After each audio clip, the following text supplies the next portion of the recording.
here from North America. Good morning, good afternoon, and good evening. It is Tuesday. And where are we at and what are we doing? We have, starting off with the dollar index. Oh, there's Canadian right there. Let's get the dollar index up on J4X. Where you are. There you are.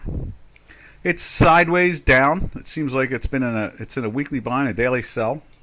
You can see it there on Chicago Quant. Let's put it highlighted a little bit there like that. So it stays in this weekly buy. Kind of bounces around. It's up a little bit today, I guess. Is that today? That is today. So it's up a little bit today. Overall, since it's gone into the sell, it's just been kind of sideways.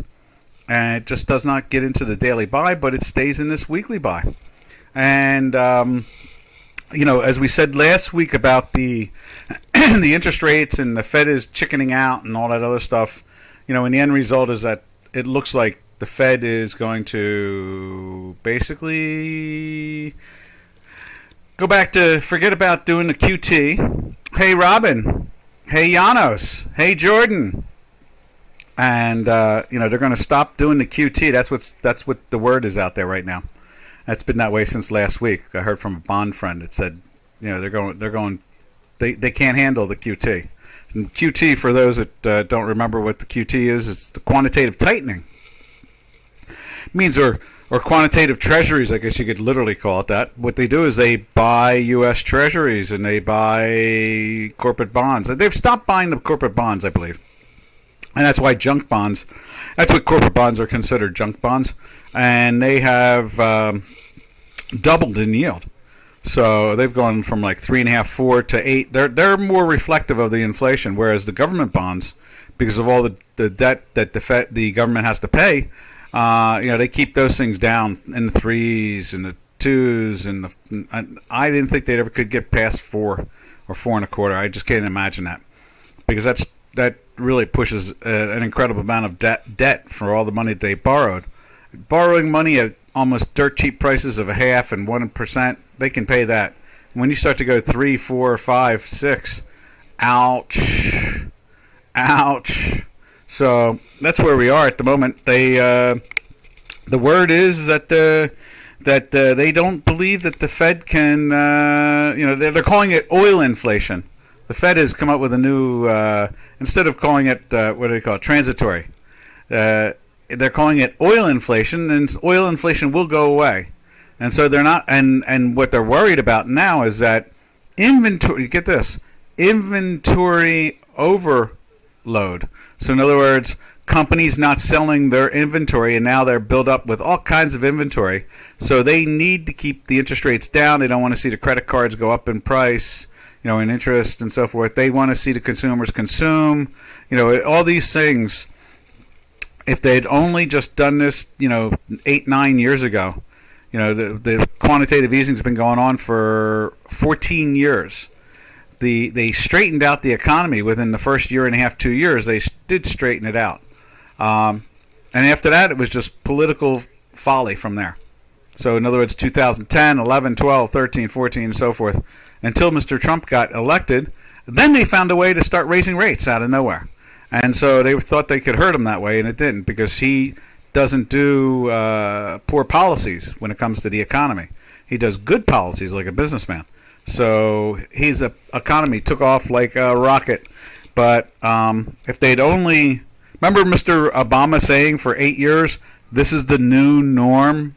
Everybody up there remember the new norm? I might even call this webinar today the new norm of old. That's what it is.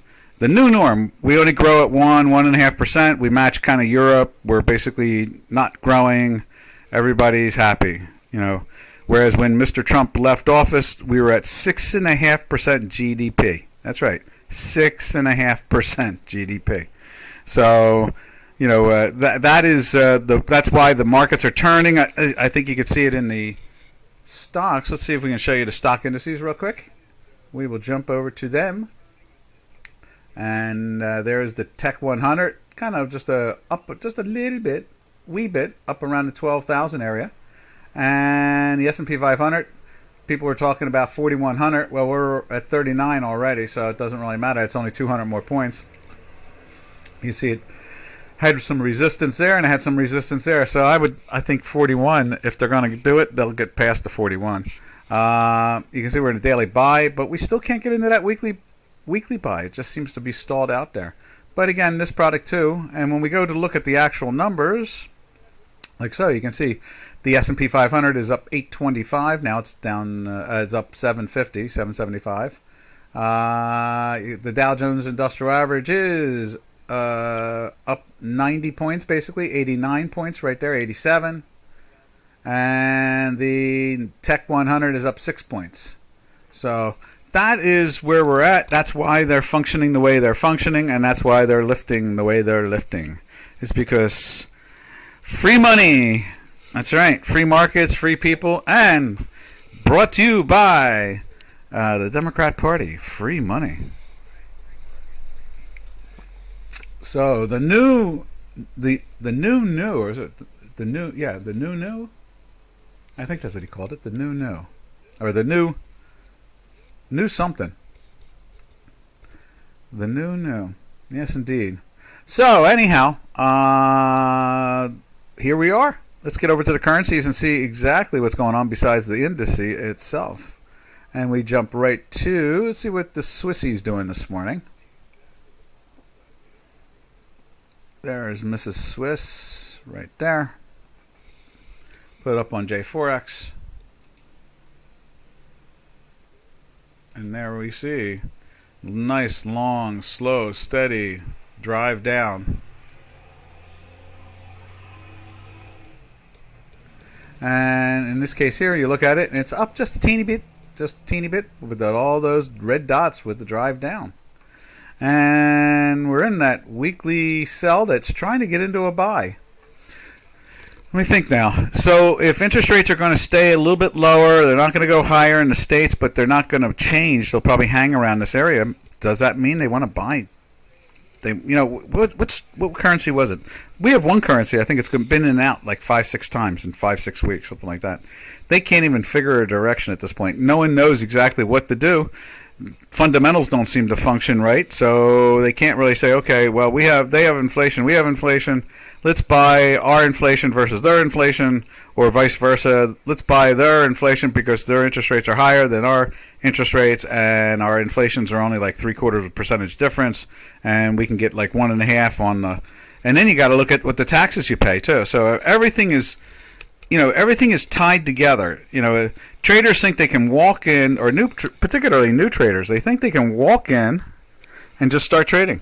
And I'm not beating up new traders. I'm just saying, you think that that's all there is. I got to pick the direction. Let's see. I need this to be that. Okay. It's way more than that. There's all kinds of little dances going on.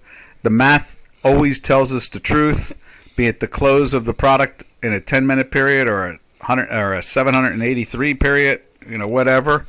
But in the end result is the price reflects the reality. And when they don't know exactly what to buy because fundamentals don't work anymore, so they're not sure, just because our inflation is about 0.75% point higher than Europe's. The only other good bond market out there is Europe. I mean, would you buy a Chinese bond? Forget about it. Would you buy it? Well, you can't even buy a Russian bond because, well, they're nasty little people at the moment, so we blocked that one, unfortunately. Except for the BRICS. The BRICS are trying to do it. Do you want to buy a Brazilian bond? Would you like to buy I guess a South African bond's not too bad. They have a half-decent economy. They're probably the strongest in many ways. And in India, when you look at the BRICS, they just finished off a conference compared to the G7 and the 5 BRIC countries of Brazil, Russia, India, let's see, what was the other one? Brazil, Russia, India. I know South Africa is in there. Yeah, that must be the BRICS. And China. China's the last one. I mean, they don't exactly have bonds you want to buy. So, the second largest economy in the world is the European Union. So you kind of lean into that direction and look at the overall inflation in the European Union is like 8.1, 8.2. Here in the States, it's like 8.6, 8.7, if not more. So that's about a 3/4 to 5/8 difference. And so you just have to worry about the taxes you're paying. To figure out which one you want to buy and which one you don't want to buy. After that, there's not much else out there in the world. I'm sure there's like some Canadian bonds floating around. Probably a Mexican bond or two that might be worth having. South America is not exactly the warm and fuzzy place you want to go buy bonds. They always seem to go bankrupt. Where else can they go? South Africa seems to be relatively solid in some form or another. What else can we say? I guess that's the best one of them all. I imagine India too. I don't really see Indian bonds. I see the Nifty 50 index, and that seems to be pretty good. They're part of the Commonwealth. Both of them are. South Africa and India are part of the Commonwealth. So that probably is a positive more than a negative, because their Commonwealth has 2 billion people, and so that helps out. But why the Swiss is trying to get into a weekly buy? Interesting. No particular strong opinion about it. Just very interesting. So, as old in the old times, we used to follow interest rates and inflation to be able to. That was the fundamentals for buying currencies. Now it's just all quantitative type stuff like technical analysis and so forth. Let's take a look at the euro. As I said before, the second largest economy in the world. Kind of getting a little beat up this morning, down a little bit there, and you can see it's flirting with the weekly sell for a second day. And let's put it up on J4X there. A tad surprised. I kind of wonder, You see nice all green there, and you can see we've been mainly green dots. We got a green and a red there, we got a green and a red there, and then we've skipped was that 4 days ago there was no dot, and then today, right now as we speak, there's no dot. And it's still in the daily buy, as you can see right there from this period here. But again, not a pretty trade, just a trade, And now that the weekly's underneath, you kind of got to think, well, this is not the place to be at the moment. After yesterday looking at it down below, you could always flatten out. You don't have to be too brave to follow crazy numbers. All right, from there, we jump over to the cable, the Commonwealth. The head of the Commonwealth itself. And there's cable. And cable is, let's widen that. And you can see right there, it's trying to fall out of that buy. And it looks like it's going to do it today. It's so tight. Not a lot of action. This thing is as dead as the dollar index, how it goes sideways to nowhere. But you can see we've been stuck in that weekly sell for a while now. It just refuses since back to early April. Or mid-April, I guess it is now, the week of the 17th, and it just, the 16th, I think it was. Monday was the 16th. What was Monday? Monday was the 15th. Okay, 14th, 15th, 18th. Okay, so the week of the 18th. So it was halfway through the month, and it slipped into a weekly sell, and it just, it's just been sloppy down. No conviction, as we used to say. There is no conviction here. Money doesn't have any desire to really get that involved in the trade. All right, from there we jump over to the Turkish lira. I saw Mr. Biden talking with President Erdogan from Turkey, and God, what kind of conversation could that be? Ugh. I mean, Erdogan is so much smarter than the Biden. And you can see here, whatever gave them a jolt the last couple of days seems to be dried up at the moment. We'll keep an eye on that. And you can see, it went off the sell on that, and the next day it fell down more. This is the euro against the Turkish lira. So that's a locality thing. And it seems like we're marching back up again on some level there. We need to see a daily buy. It's still in that weekly buy now for 2 and 4 and 6, and this is the 7th week. So they're not really backing away. They're just kind of pulsating along.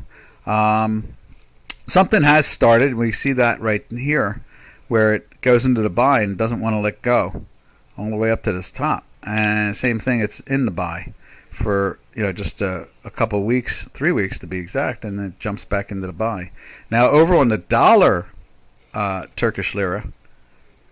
Let's put it up on here. We'll show you the Euro Turkish lira since it's right there, and then we're going to go to Chicago Quant and go to that one. There's that. You can see that action there. Now let's go over to the dollar Turkish lira, right there. And as you can see here, it was moving up, and it's still in that weekly buy all the way back from here, back in February, beginning of February, the first 2 weeks of February, it went into the buy. After the first week into the second week, it doesn't seem to want to let go of the dollar one. I don't understand that too much. I don't think we do a lot of trade with them compared to European Union, solely because it's location. And the European Union is touching Turkey, and at the same time they have debated the idea in their heads in Turkey for a long while, trying to get into the European Union. And I guess what in the end result is, I guess they could never really join in with Western accounting and so forth and policies. And so Turkey, who was on the edge constantly of joining, never did. But they're part of NATO, and I guess war fits better than economics. And so that's where we are. And you can see they took it down for a couple days. I don't know if Mr. Obama was, not Mr. Obama, Joe Obama. That's it, Joe Biden Obama. I don't know if he was promising something or I don't know what. And we haven't seen. Oh, we did see yesterday. I think we did see some news on it through Bloomberg. They mentioned something. It was something about the loan structure, how they're loaning money, and it was a very positive thing. They discontinued of loaning money, so it gave it a jolt in the marketplace there. And we'll see how well that lasts, or if it's just going to. I guess there's, like I said, a trader thinks he can sit down and just trade. There's always other things out there that tangle things up in the end. And obviously that's the loan system of Turkey, the way they're loaning money to certain entities. And I guess it's not considered healthy because they stopped doing it last Friday, and when they stopped doing it, you see the big red on the screen there on the J4X. It fell. So that was a good policy, like giving out free puts. But something has happened where the puts have seemed to have disappeared, or they're not caring about them anymore. I don't know. Something has gone wrong. Let's put it that way. Alrighty. From there, we jump over to the Canadian. And there is the Canadian. It's slipping a little bit here or there, and you can see we're in a weekly buy and a daily sell. And oil, we always look at oil with the Canadian because Mr. Trudeau doesn't really say much. He's what they call a minority government. He really doesn't have a lot of power to do particularly anything. So he can't really change too many policies. He can just like use the executive office for intimidating or bully. They call it bully pulpit here in the States, but something like that going on. But the only way to really follow the Canadian is, to me in my head, is one of the big things is with the energy market itself. So when we see crude oil right there in a daily buy for a few days now, and at the same time lifting up again today after falling almost down and to around the 103 or 104 area, something like that. 101.82. And now we are $10 higher again. So that's holding the Canadian, giving it value more. It gives it a little push against the dollar, and the dollar is losing against it. And then we take a simpler look at gold. Usually if gold is strong, that can help Canadian also. But one place we know that really follows that more than anybody else is the South African rand. So we drift over to that a little bit too, and take a peek at that. There we are, fixing that. It's playing with the sell too. You see that there? The gold is playing with the sell there today. So let's take a look at the South African rand.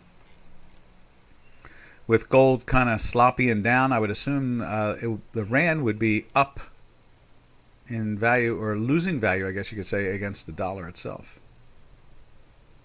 Right there. And see it over here as we wave to Canadian. There's the Canadian. We wave to it. Bye-bye, Canadian. Now let's go over to the South African Rand. There it is. And it is trying to do its thing. It's trying to lift up. You see the same thing over here. And it's trying to get into a daily buy. And obviously the weekly signal is being pushed hard and heavy at the same time. So unfortunately, traders, that is usually one of the warning lights. You know, when you see yellow flashing lights, not the red ones yet. That's usually like a warning, like watch out, something might go wrong with the way gold is going at the moment. In other words, it will go down, not up. And as we just said, you know, when you look at the gold market itself right there, you see we're flirting with a weekly sell. It's the beginning of the week, so there's not much of a reason to get too panicky. But you know, we don't really have a lot of comfort with the gold market at this point in time. We think it's going to have to go a couple more months before we start to see some real action on the upside there. Preferably right around the election, more likely, something like that. Then from there, we drift ourselves over to where's that? We go to, oh, that's right, the other currency, and that is the Japanese yen. So let's go to the yen and see what Mr. Yen is doing. I would assume it's going up today. Yeah, there it is. It's going up. Yeah, there it is, going up to the highs. And that means that's why the dollar is being the dollar, you know. Let's see, where's it at? Right here. The dollar is being the dollar for that specific reason. You know, it's pushing and pushing and pushing the yen further and further in that direction. And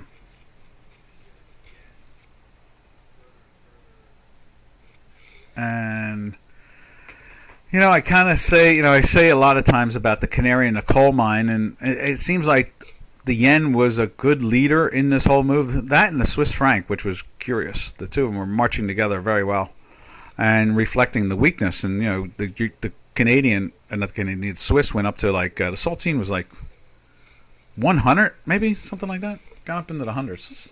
Let's take a look at the saltine, and you can see here. Let's blow this up too. You can see here. This is the high there, and this is a daily. Now let's take a look at the saltine.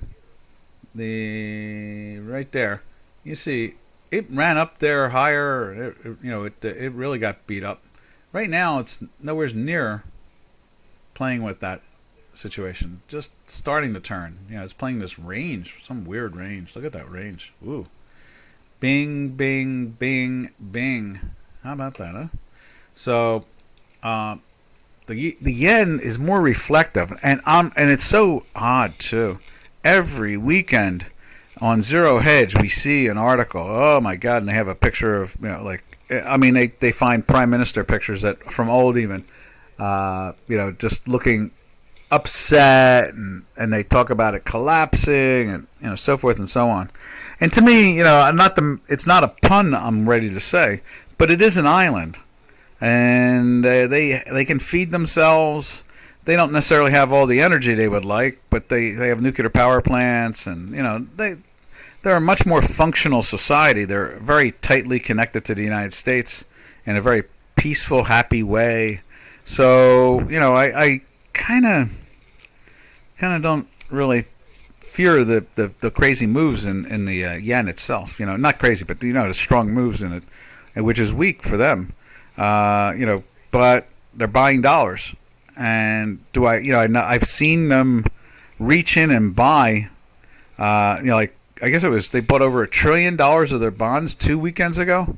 Over the weekends they do this stuff. You know, they did like $1 trillion of $1 trillion almost in bonds, you know. And so it was like 1.3 trillion in yen or something like that, you know, 1.36 or whatever. And so, you know, I think they can handle. They have a good cash flow selling to the United States and a lot of other places in the world. You know, China has taken their smaller, lower priced industrial mostly. You know, like they have taken it from the United States too. You know, I mean, they use that cheap labor in China to the point where they go after that stuff. They move their factories that way. It seems like the pendulum has swung and they're moving back now here, and probably China, Japan too, and Thailand, and I've seen articles saying Vietnam and lots of places are starting to compete with China, and the Americans will put money in there and go, especially when it's more of a capitalist society than China. So when we see this here, the yen going the way it's going, I'm not that panicked about it. It's just that it is showing a lot of major weakness. From there we go over to the Mexican peso. That's like the last currency we look at. Where are you? Peso. There it is. Dollar peso. There we go. And you see dollar peso bouncing off that little bottom end of the range. It's tried to get into the weekly buy. It's in the weekly buy for the last 2 weeks, and what do we have? We have the this week it's flirting very aggressively towards the top end of the time manifold itself. You see the white line there, the histogram right here, turning up. Let's put it up on J4X. We'll wave goodbye to the yen. There's the yen. Bye-bye, yen. And let's jump over to the Mexican peso right there. So, the peso stays inside its range. They're an oil country. They're I don't know if their industrial policies super duper or just average. I think it's just average. They have a lot of industry from the United States, because it's location, and there's a lot of Chinese industry in Mexico, so that they can ship it into the United States. So they seem to be holding up pretty well as an industrial nation, and so forth, agricultural, industrial, and the oil and so forth. And so that is where we stand. You can see here, just a quick note and then we'll go. But you can see here, it bounced off of the bottom end of the range, underneath no less, for like 2 weeks, and went back to the 50 percentile for almost a week, and then rolled over again, went down and touched here, and now it seems to be lifting again. So that weekly buy and the daily here trying to turn up says that there is pressure on the upside. All right, we're going to leave that. If anybody out there has any need to look at any particular currency, you can just sing it. We'll look at it. No problem. Just put it up on the chat line. But at this point, we'll drift over to the metals complex. There's gold. And let's show you silver. As much as you can see, let me just say this about that. And there is the gold still playing with its weekly sell. Let's put it up on here. Like that. You see all that red, and it's trying to curve. I don't know, maybe this is a 1, a 2, a 3. This is a 4. This could be a 4. And then they go and they take out the 17s, maybe? You got to take them down to take them up. It looks more like a triangle to me. So maybe what they'll do is they'll come down and turn it into a failed thing. It'll go A, B, C. And then the real surge will be on the upside. And that could be the way, too. And you can see here, it was a sloppy 1. That was like a 1, and that's your 2. Really sloppy, no matter how you count it. And then you can see this is your 3 up to here, your 4 right there, which is pretty impressive, and then the 5. And so here we are sitting playing with the 2 now instead of the 4. That's classic Elliott wave. In the old days, that's not classic Elliott wave. In the modern days, with fast markets, exciting high information pace, that's classical R.N. Elliott's work at this point. Now let's jump over to silver right there. Silver already trying to take out that low and seems to have failed at it. Let's slide her in over on Chicago Quant Technologies.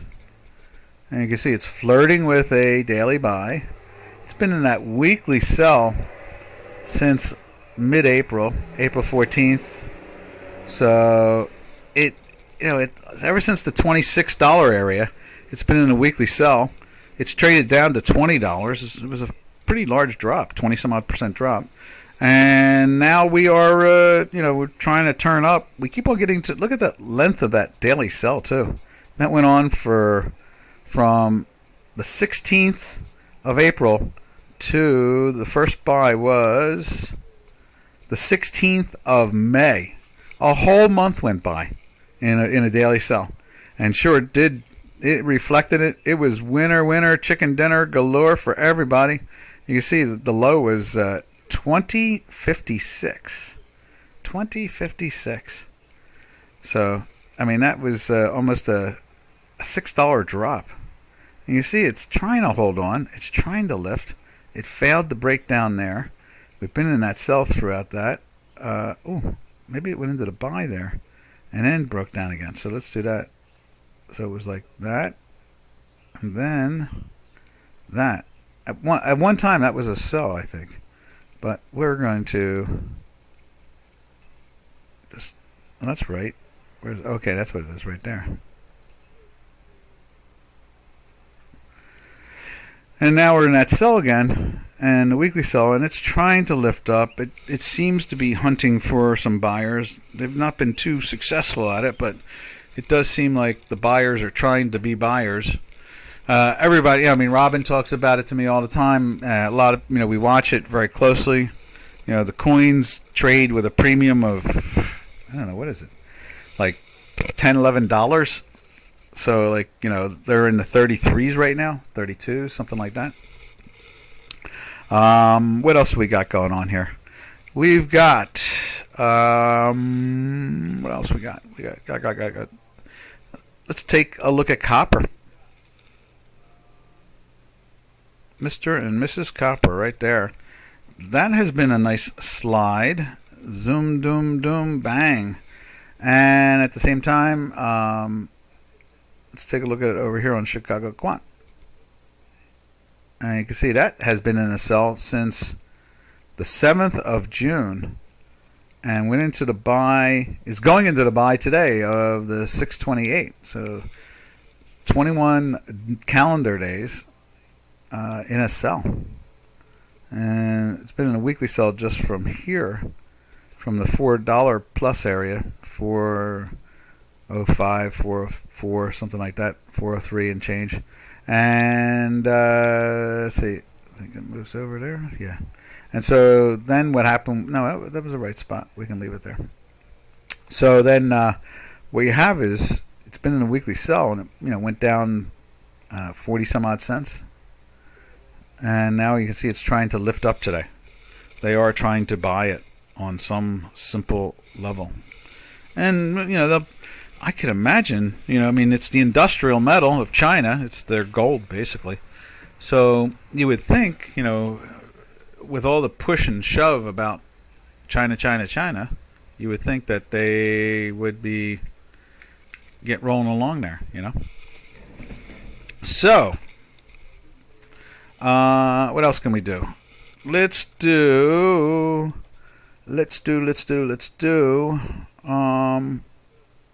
It's the beginning of the week. Let's see what platinum's doing. Right there. Platinum has been in the sell for a couple weeks. It led this run up at the beginning of the year. It went from like 900 to almost 1200, and it's now went into the sell here in the 950 area or something like that. 975 or right around 975, I believe it is. 971.30. So. It's just this is 3 weeks. This is like 3 weeks now, going on a fourth. So there is pressure, lots of pressure, lots and lots of pressure. So what else can we say about any of that? I guess that's about it with the metals complex. So we will jump over to the energies, and we've seen crude. There's crude. And let's see what North Sea oil looks like here. Boy, I heard people complaining pretty heavily about that North Sea oil. I mean, they're like, why aren't we drilling? Boris is really, kind of doing Biden type stuff. He's catering to the Greens. So they're not drilling, and they're buying oil, and they're feeling the oil inflation.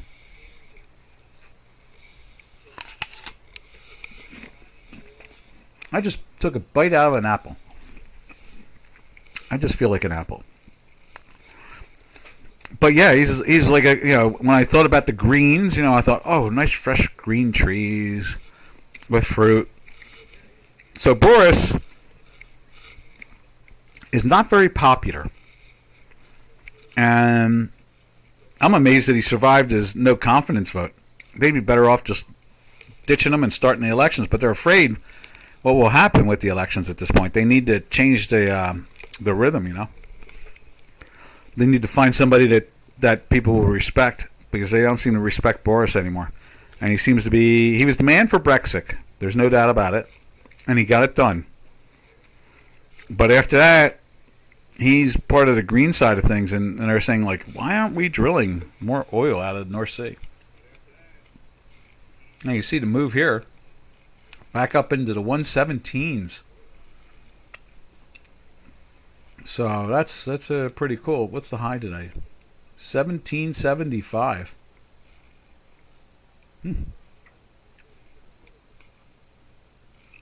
That's the 27th. It's the 28th. I guess it's the 28th in essence. Starting in the 27th probably. That's what it is. Last night's trades. So you can see right there, the North Sea is turning back up again. Let's see, where else we got here. You see here in West Texas doing the same exact thing, adding strength. We go back to the back month of U.S. oil. The October contract, you can see that's doing the same thing. It's firm. It's trading at 105, about a $6 premium. And then let's see, who else is there? From there, we go over to Nat Gas. So there's Nat Gas. You can see it's trying to perk its head up. And let's take a look at it over on J4X. Right. Where are you, Nat Gas? There's American Natural Gas. It's around here somewhere. There's soybeans. Might have to check out soybeans. There it is. Now that's a European. Let's see what European Nat Gas is doing. Back over to 27s again. Darn. I keep on hoping the thing to fall down to like 11. I don't know. I understand Israel's cranking it up. They're getting ready to bring in liquefied natural gas to Europe, and they're selling it to Egypt and so forth. And so, it's going to calm some of the problems down, it seems like. But, it's just, if the United States, which was selling lots of oil and energy to Europe under Mr. Trump, they're just refusing to crank up the American system. Mr. Biden just has no interest in doing so. All right. So, where do we go from here? That's Nat Gas, and that's American Nat Gas on Chicago Quant, and there is European natural gas there. Let's just see what the correlation. It's very close. The American natural gas, the contracts, they're both the same basically. Where are they? There it is. So it'll be 6 point something, and you can see here it's 6 point something. See it right there? It's like 6.6, just like it's 6.6 here, and it's offered at 26 now. It just came down from 30 something. Now we're at 24. It's bid 22. So it's the contract on J4X is identical to the American trading of the American. They do a good job. I guess that's where we end it, don't we? We kind of, and again, I feel really sorry for Mr. Biden's constituency and Mr. Boris Johnson's constituency. Neither of them want higher oil prices, but they seem to demand it.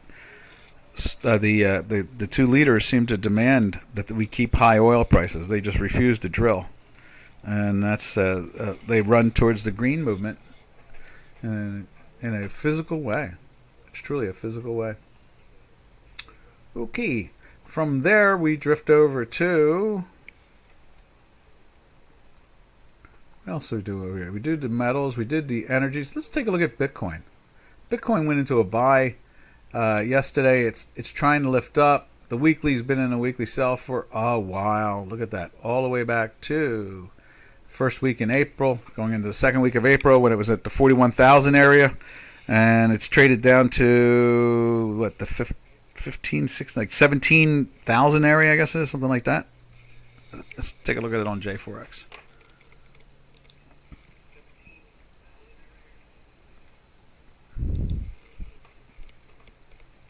See those lows about 2 weeks ago? And you see it just kind of... Oh, here we go. We've got... Jordan says Apple are nice. They are, and I like the computer company too. Let's see. By the way, how did you get to be streaming those in live streams Dukascopy channels? Are they broker or a bank? And did they ask you to stream every day? I was doing Top Step and I was doing Dukascopy, and I found Dukascopy to be much more congenial to real information. So I've been doing Dukascopy for a long while now. I guess Janos and them all see my value somewhere along the line. Got a phone call from somebody in Switzerland, and they said, "Hey, you are fun." Okay, cool. And from inside the bank of Swiss Bank or something like that, and that was it. If that's, of course, not confidential. No, that's just it. There used to be a promoted contest. Yes, that's right. Everyone was allowed to make an attempt, and I did pretty well in the contest. Test videos were sent. People asked to host. So Doc just likes to stream here. Yeah, I just find Dukascopy lets me say anything. They let me talk about Dukascopy lets me talk about the markets and say anything I see in the markets. That's what I meant by anything. And there are other places who want to keep a narrative. So if I want to complain about quantitative easing and how it's smoke and mirrors, no one here at Dukascopy bothers me. They let me talk about the markets. I prove my point. Not only do I say what I'm suggesting, but I usually show evidence about their actions and the illogical transactions that occur because of it. Whereas if you say it on CNBC or you say it on Bloomberg or you say it anywhere along that line, first of all, the first time you say it is one of the last times you're on the network. They don't want to hear about it. They're a cheerleader for the Federal Reserve and the party in power. So Dukascopy lets me talk about the markets, and I back it up with real math. And that's not really that important here in the United States. And that's probably the real truth of it all. Let's see. Yano says it was part of a bank trying to develop its own streaming platform. The platform was not a success, but we just moved to do it here. And so we moved on to, we were doing Dukascopy's streaming platform for about, what do you say, Janos? About 5, 6, 7. I was on there about 6, 7 years, right? This is what, the third year now? I think we're into the third year now of YouTube for Dukascopy. So, let's see. Dukascopy can't teach and give advice directly, so it is better to have pros around so that the new traders do not lose everything and blame the broker for it. Yeah, there you go. That's a good reason, too. I mean, between Robin and I, we're like 100 years in experience. We're just a shy of 100 years of experience in the marketplace. So, we get a chance to talk. I like talking markets, real markets. I call this the electronic trading pit. As far as I'm concerned, I treat everybody in here like they're a trader with respect and like they're a member of an exchange, and I treat them like a trading pit. I have conversations. Everything I talk about is what I would talk about in a trading pit when I was in a trading pit. You're hearing the nature of a floor trader talk. That's what's really going on, which is really, to me, is really cool. In other words, I call it the electronic pit, or it's the cyber pit. And it's a cyber trading crowd. and that's to me that's important. I, we need free markets, free people, and the exchanges are pretty much defunct at this point. They're just electronic nodes. They kind of clear the trades, execute the trades electronically, and that's it. It's done and over with. Let's see. Kind of an idea behind the program. Yeah, exactly. And so Dukascopy is very normal and cool and love it.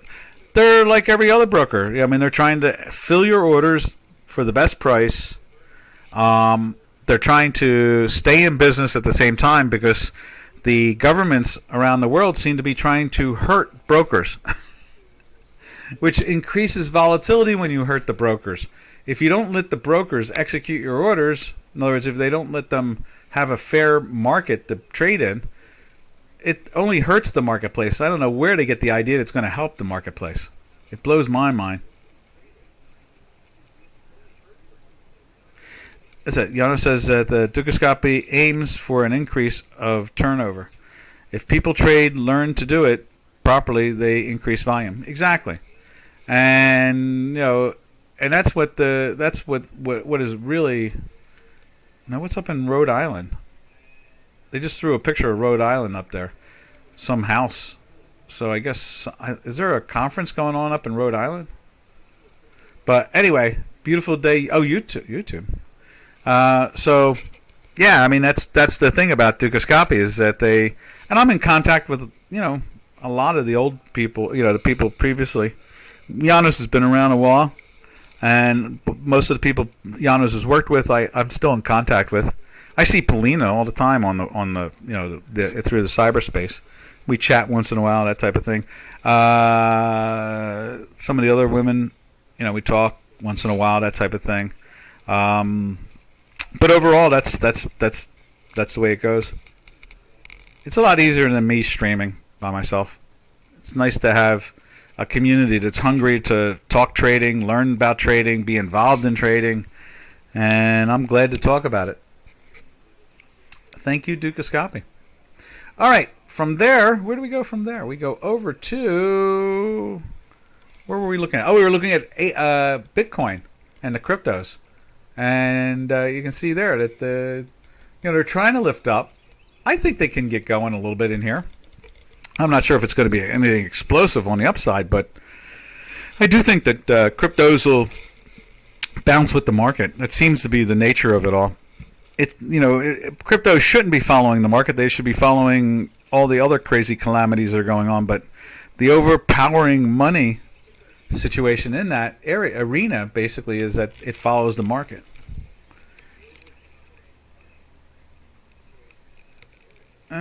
But we have for trade learned, and we have that's the only right. It's the only way you would be able to tell if people are learning, then your volume increases and you stay in business and you grow.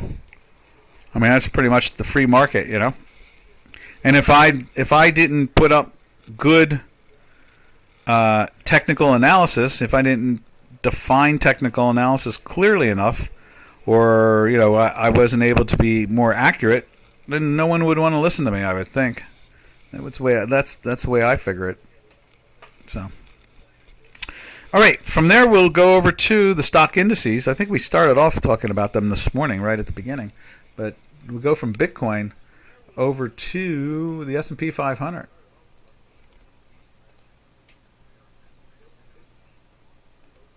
There's the S&P 500 on a tick-to-tick basis. You can see it went into the little buy here. This is a 783. It's an eighth off of the Tesla. No, it's 0.23 off of the Tesla. That's what that is. It's the frequency of the planet, our planet. As you can see there. Now let's go take a look at it on a daily basis. There we are. You can see it's been very firm, but refuses to get into the buy, as we said earlier at the beginning of the webinar. It just refuses to change. It just keeps on hanging. We thought that this was a dead cat bounce on some level, and I think because of the way the Federal Reserve has made it clear that they're going to probably pare back. So there's a good chance that things could get better for the longs in the equity market. That would not surprise me any. I would think that they could go after the 42s.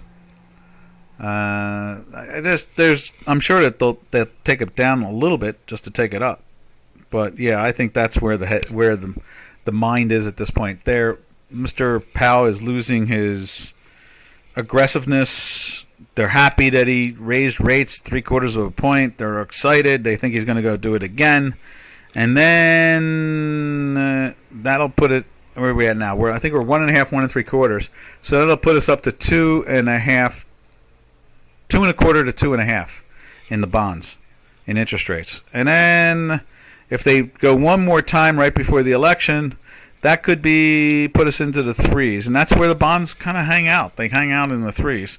So that could be the real pattern of this, technically, and the technical analysis side of it is that it's very clear that they're not going to keep on tightening because they don't blame. Let's see. Kimbo says, "My question now. I'm sad. What are you sad about? Don't be sad. It's okay. Oh, don't be sad. What question did I answer? Let's see. Dukascope is very normal. Yeah, I answered that. Did I miss one of your questions, Kimbo?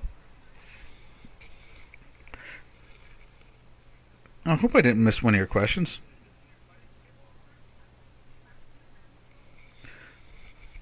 Don't be sad. There's no crying in trading. What else? Which question did I miss? Let me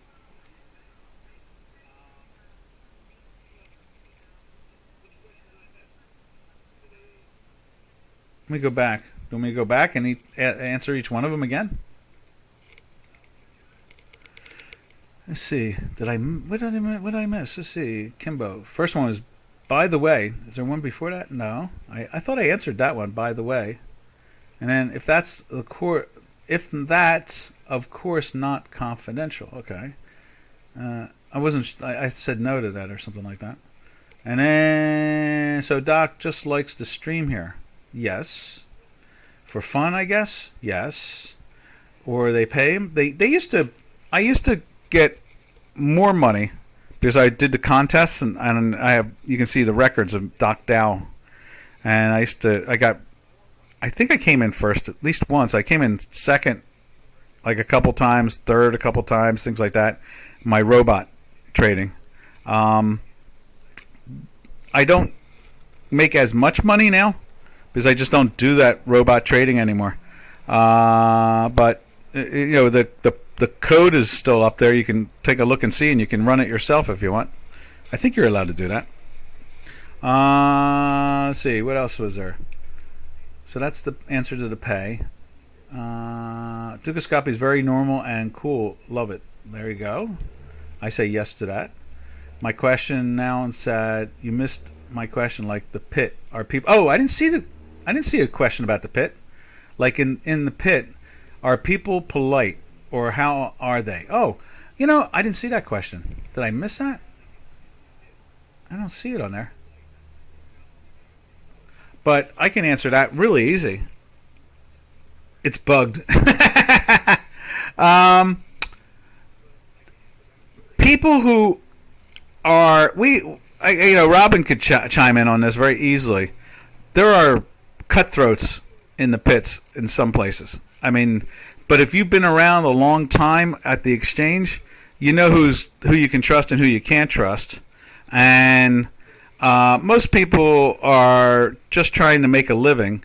Then there's a couple out there that are trying to steal everything that's possible. They're the ones that are usually cutthroats, and in essence, they don't like anybody, and they're never friendly. When they're friendly once in a while, it's very rare. You worry about why they're friendly. You're looking to find out if they're trying to stab you or something like that. But most of the floor was always friendly and nice. Like 9 out of 10 traders, if not even greater. There was just a few, and Robin and I reminisce about the nasty ones every so often because they were just incredibly evil. Just incredibly evil. It didn't seem to send. Okay. See, don't be sad. So there's Robin. Just like a neighborhood. Exactly. You got good people in your neighborhood, and you got somebody who's always giving people grief for no reason at all, and so forth. But overall, what was really nice about the trading pits, the crowds themselves, we call them crowds or trading pits, And let's see what you're saying. Why would they be mean? Like, what's the point of that? They're trying to steal money. They're literally trying to steal money, and they're trying to run over anybody who gets in their way.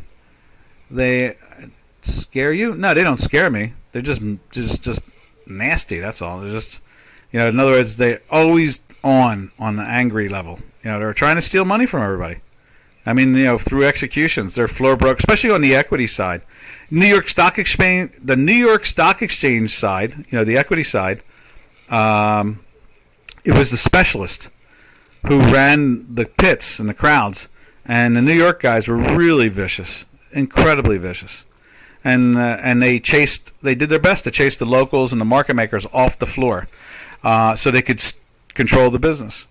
And in the future side, the floor brokers, who had connections to major brokerage houses, tried to do the same thing to other floor brokers and tried to twist locals all the time, the same way the New York guys did, the stock exchange guys did.